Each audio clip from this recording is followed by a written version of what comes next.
Matapos kumpirmay ni Maris Racal sa publiko na iwalay na sila ni Rico Blanco, kaagad nilinaw ng aktres na walang kinalaman ang on-screen partner niyang si Anthony Jennings sa kanilang breakup.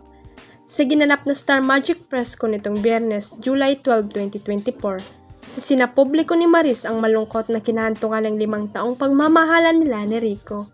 Revelasyon ng kapamilya actress-singer, "Rico and I are over.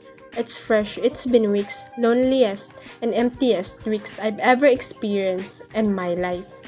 Kasunod ng pagsasapubliko ni Maris sa breakup nila ng River Maya vocalist na si Rico, ay alam daw niyang hindi maiwasang idawit ang pangalan ni Anthony. Kaya naman ngayon pa lang ay nais niyang klaruhing walang kinalaman ang pagtatambal nila ni Anthony sa naging desisyon nila ni Rico na maghiwalay.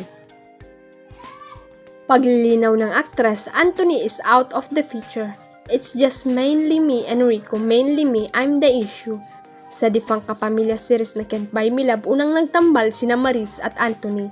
Dahil sa nakatutuwa at nakakakilig nilang chemistry on screen bilang sina Snoop, Anthony at Irene o Maris, na buong tambalang nilang tinawag na Isnurin. Matapos ang serye, nagsunod-sunod ang mga proyekto nilang magkasama. Kabilang na rito ang Netflix social series nilang Bida Bida at kaliwat kanang endorsement. Dahil sa kasalukuyang pinagdaraanan, nakiusap si Maris sa publiko na respetuin ang desisyon nila ni Rico. Nakiusap din niyang huwag ibaling ang sisi kay Rico. Namimiss na ng popstar royalty na si Sarah Geronimo ang umarte sa harap ng kamera. Yan ang inamin mismo ng batikang singer-actress nang makachikan siya ng Inquirer.net kamakailan lang sa isang event. Tinanong kasi siya kung magkakaroon ba siyang movie comeback anytime soon. Ang sagot niya, oo naman, ang tagal kong gustong gumawa ng pelikula. Sabi pa niya, but as you grow older, you become more choosy or hindi ka naman choosy, more of careful with this kind of roles you portray. Pinaluwanag niya rin na mas gusto niyang maging mindful sa pagpili ng mga future projects niya.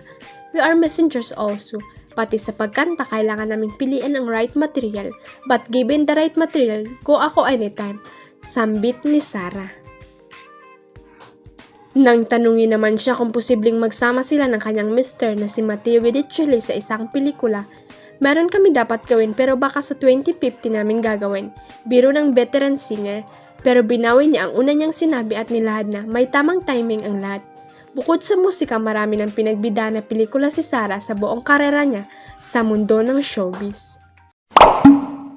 Huwag kalimutang i-click ang subscribe button at i-ring ang notification bell para sa latest at legit chika updates.